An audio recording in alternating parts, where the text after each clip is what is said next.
Hello বন্ধু, welcome back to my channel. আশা করি তোমরা সবাই খুব ভালো আছো এবং আজকে আমাদের ডেস্টিনেশন দেওঘর বৈদ্যনাথ ধাম এবং এর আশেপাশে যে সাইট সিনগুলো রয়েছে সেগুলো।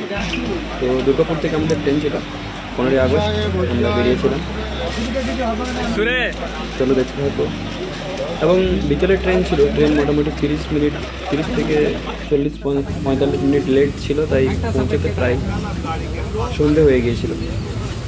এই যে বাইরের দৃশ্য, এবং প্ল্যানিংটা তোমাদের সাথে শেয়ার করি। এই প্ল্যানিংটা করলে তোমাদেরও ভালো হয়। তোমরা এমন প্ল্যানিং করবে যাতে সেখানে, অর্থাৎ যদি দেওঘর যাও, দুর্গাপুর থেকে যদি চাপো বা হাওড়া থেকে চাপো, তাহলে দেওঘরে যেতে হলে আপনাদেরকে জসিডি জাংশনে নামতে হবে। জসিডি থেকে সেখানে আপনারা শেয়ার অটো পেয়ে যাবেন, এবং স্টেশনের বাইরে যে অটো স্ট্যান্ড রয়েছে সেখান থেকে অটো নেবেন না, কারণ সেখানে চার্জটা খুবই বেশি, মোটামুটি 350-400 টাকা করে নেয়। তাই আমি সাজেস্ট করব সেই স্টেশন থেকে কিছুটা হেঁটে মেন রোডে বেরিয়ে সেখান থেকে যদি আপনারা টোটো ধরেন। ট্রেন যেহেতু লেট ছিল তাই পৌঁছাতে আমাদের লেট হয়েছিল। তারপরে হোটেল খুঁজছিলাম, এবং এটা শ্রাবণ মাস ছিল বলে হোটেল প্রায় সবই বুক হয়ে গিয়েছিল, এবং যে হোটেলগুলো আমরা পাচ্ছিলাম খুবই খারাপ অবস্থা, ভালো লাগছিল না, বা কোনোটাতে হয়তো 2টো রুম পাওয়া যাচ্ছে, বাট আমরা টোটাল 6 জন ছিলাম, তাহলে একসাথেই তো থাকতে হবে একটা হোটেলে, বাট এরকম পাচ্ছিলাম না। অনেক খোঁজার পরে মোটামুটি রাত্রি 10:30 থেকে 11টা নাগাদ আমরা রুম পাই, এবং ভালো লাগে রুমগুলো, বেশ পরিষ্কার পরিচ্ছন্ন। রুম বুকিং করি, টোটাল 3টে রুম বুকিং করেছিলাম, পার রুম পার নাইট 1100 টাকা, এবং জিএসটি এসজিএসটি যেগুলি রয়েছে সেগুলি নিয়েছিল। রুমগুলো মোটামুটি বেশ ভালো ছিল, 3টে রুম নিয়েছিলাম। এবং যে প্ল্যানিংটা বলছিলাম, যদি ট্রেন লেট না হয় তাহলে সন্ধ্যেবেলায় পৌঁছে যাবে, মোটামুটি 6টার দিকে যদি পৌঁছে যান তাহলে 6:30-7টার মধ্যে রুম পেয়ে গেলে আপনারা সেই দিনে বাবাধামে দর্শনটা করে সিনেমা দেখছে, এবং পরের দিন পর্যন্ত সকালে বেরোতে হবে, তাড়াতাড়ি স্নান করে সন্ধ্যে নাগাদ সেই বিকেল নাগাদ ফিরে আসবেন। আবার বাবাধামে সন্ধ্যেবেলায় যান, সন্ধ্যেবেলায় ভিড়টা কম থাকে, দিনের বেলা গিয়েছিলাম দিতে হবে। চলো গুড নাইট, টাটা। বৈদ্যনাথ ধাম, সেখানে দর্শনের প্ল্যানিংটা সন্ধ্যেবেলায় করলে ভালো হয়, সেখানে সন্ধ্যা আরতিটাও তাহলে আপনারা দেখতে পেয়ে যাবেন। এবং এই শ্রাবণ মাসে প্রচণ্ড ভিড় ছিল, লাইনে দাঁড়িয়েও শেষ পর্যন্ত কিন্তু আমাদের মহাদেবের দর্শন হয়নি। আমরা লাইন থেকে খুব কষ্টে ব্যাক রিটার্ন এসেছি। তারপরে যে আমাদের এই যে রুমের দৃশ্যটা এখানে রয়েছে। আমি এখানে ঘুমিয়ে গিয়েছিলাম, প্রচণ্ড টায়ার্ড ছিলাম সেদিন, রুম খোঁজাখুঁজি করে। এরপর পরের দিন সকালে বেরিয়ে পড়লাম, এই যে বাবাধামের উদ্দেশ্যে বেরিয়ে পড়েছিলাম। সকালে ফ্রেশ হয়ে স্নান করে টিফিন করার জন্য বেরিয়েছিলাম, এবং ভেবেছিলাম যে সকালেই এই দর্শনটা হয়ে যায় ভালো হয়। প্রথম তো লাইনে দিয়েছি, লাইন দেওয়ার পরে টাওয়ার চক্কা মার্কেট মনে হয় না যে ভিড় থাকবে, বাট লাইনে দাঁড়ানোর পর কিছুক্ষণ যাওয়ার পরেই কিন্তু ভিড় বাড়তে থাকে। এবং এখানের যে সিস্টেম ব্যবস্থা একদম ভালো নয়, প্রচণ্ড লেট করাচ্ছে, প্রচণ্ড 1 ঘন্টা ছাড়া ছাড়ছে লাইনগুলো, একদম খারাপ ব্যবস্থা এখানে। তুলনামূলকভাবে পুরীতেও লাইন দিতে হয়, বাট পুরীতে কিন্তু তোমরা আমার আগের ভিডিও দেখেছো, পুরীতে তো ভিডিও করাই বারণ, বাট পুরীতে কিন্তু এত সমস্যা হয় না, লাইন দিতে হয় না, সারা ভিড় তাড়াতাড়ি লাইনগুলোকে ছাড়ে। ভিড় তো ব্যবস্থা ভালো আছে, ভিতরে বেশিক্ষণ থাকতে দেয় না, তাড়াতাড়ি বের করে দেয়, কারণ দর্শনার্থীদের যাতে না ভিড় বাড়ে। এখানে এই যে শ্রাবণ মাসে জল ঢালার জন্য যাত্রীরা রয়েছে, তাদের ভিড় দেখুন। আমরা লাইনে দাঁড়িয়েছিলাম, এখানেও ভেতরে এরপরে আমরা তাড়াতাড়ি ফিরে খাবার বেরিয়ে পড়লাম। আমাদের যে হোটেল ছিল, হোটেলের বাইরে টোটো দাদাকে পেয়ে গিয়েছিলাম, তার কাছে সাইট সিনগুলো জেনে নিলাম কোথায়, এবং বার্গেনিং করে আমরা বেরিয়ে পড়লাম এই সাইট সিনের উদ্দেশ্যে। এখানে তোমাদেরকে একটা কথা, এই দাদাটা আমাদের টোটো ভাড়া নিয়েছিল টোটাল 1500 টাকা, কিন্তু আপনারা যদি বার্গেনিং করে নেন মানে 1100-1000 টাকাও হয়ে যায়। এবং একটু যদি 6-7 জন যান তাহলে একটু বড় টোটোগুলো করবে, যেখানে পিছনে বসারও মোটামুটি পিছনে দুজনের বসার যে জায়গা থাকে সেরকম অটোগুলো, এবং বার্গেনিং করে নিলে টাকাটাও কম হয়ে যাবে। সবাই টুরিতে যাচ্ছি। আমাদের প্রথম দর্শনীয় যে স্থানটি সাইট সিনটা ছিল সেটা হচ্ছে ত্রিকুট পাহাড়, এবং এখানে রাস্তায় যেতে যেতে রোডের কাজ চলছিল, ধুলো প্রচণ্ড উঠছিল, কারণ এতটাই ধুলো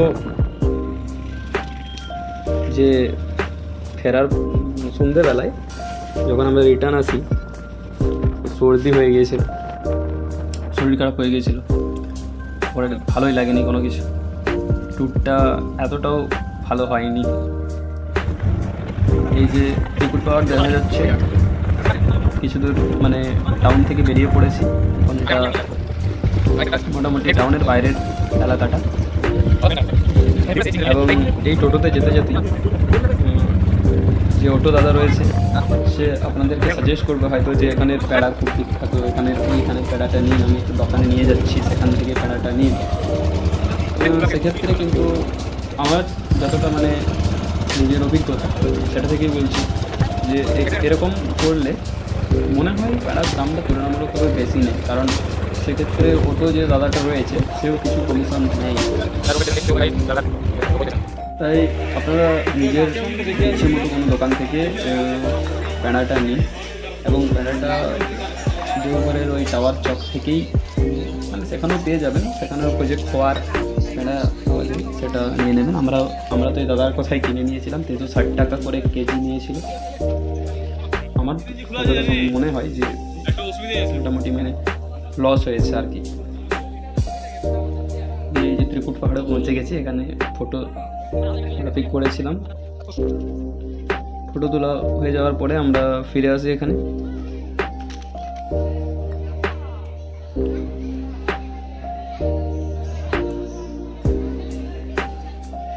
এখানে ভুলবশত মন্দির চত্বরে আমি আর দাদাবাবু চপ্পল পরে চলে গিয়েছিলাম, ফলে একটু সেখানে যে লোকগুলো থাকে তারা বলছিল যে হ্যাঁ এখানে চপ্পল অ্যালাউ নয়, ফলে আমরা পিছনে আবার রিটার্ন আসি। এই যে এখানে যে মন্দিরগুলো দেখালো, একদিকে মহাদেবের মূর্তি থাকে, একদিকে পার্বতীর মূর্তি থাকে, এবং এখানে যে মার্কেটটা নিচে ত্রিকুট পাহাড়ের নিচে মানে মার্কেটটা, সেটা ত্রিকুট পাহাড় থেকে একেবারে তপোবন পাহাড়ে আসা হয়। তপোবন পাহাড়ে যেটা একটা পোস্ট অফিস, এখানে পাহাড়ের উপরে পোস্ট অফিসটা। এরপরে আমরা উপরে উঠি, উপরে মন্দির রয়েছে এবং উপরেও পুরো একদম বিজনেস চলছে। একটা গুহা রয়েছে সেখানে, যদি গুহার মধ্যে দিয়ে মন্দিরও আছে, সেখানে যদি যায় পার হেড 10 টাকা করে নিচ্ছে। এবং প্রচণ্ড গরম ছিল, প্রচণ্ড গরম।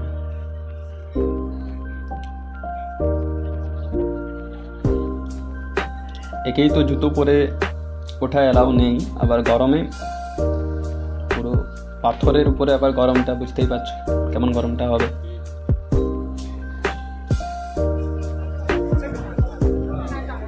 এই যে ভিউটা দূরে দেখা যাচ্ছে ওটা ত্রিকুট পাহাড়। ত্রিকুট পাহাড় থেকে একেবারে এই দিকটাতে, মানে আমরা যেখানে আছি তপোবন পাহাড়, অপোজিটে যে পাহাড়টা দেখা যাচ্ছে সেটা এই দিকটা একটা ব্যারিকেড দেওয়া রয়েছে। জায়গাটা থেকে পুরো সাইড সিনটা দেখুন। এবং এখানে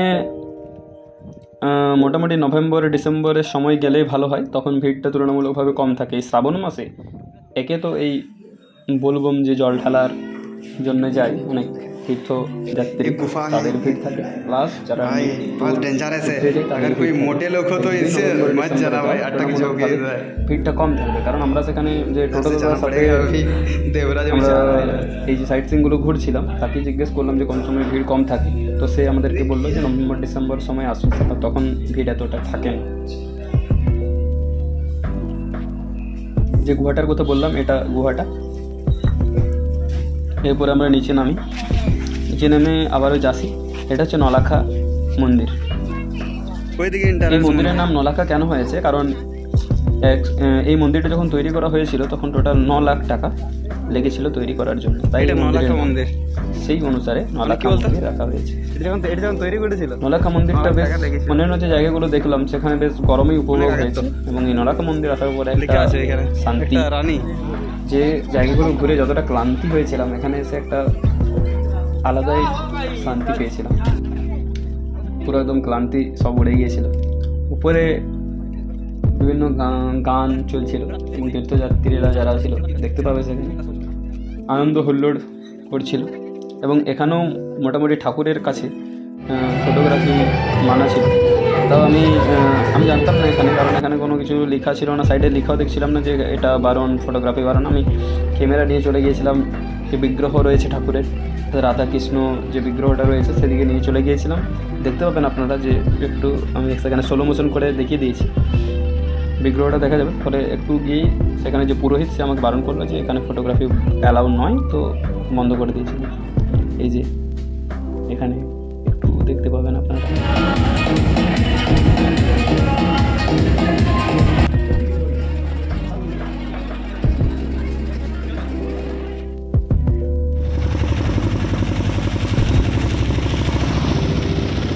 সেখান থেকে বেরিয়ে আমরা একটা দুর্গা মন্দিরের কাছে আমাদেরকে নিয়ে এসেছিল।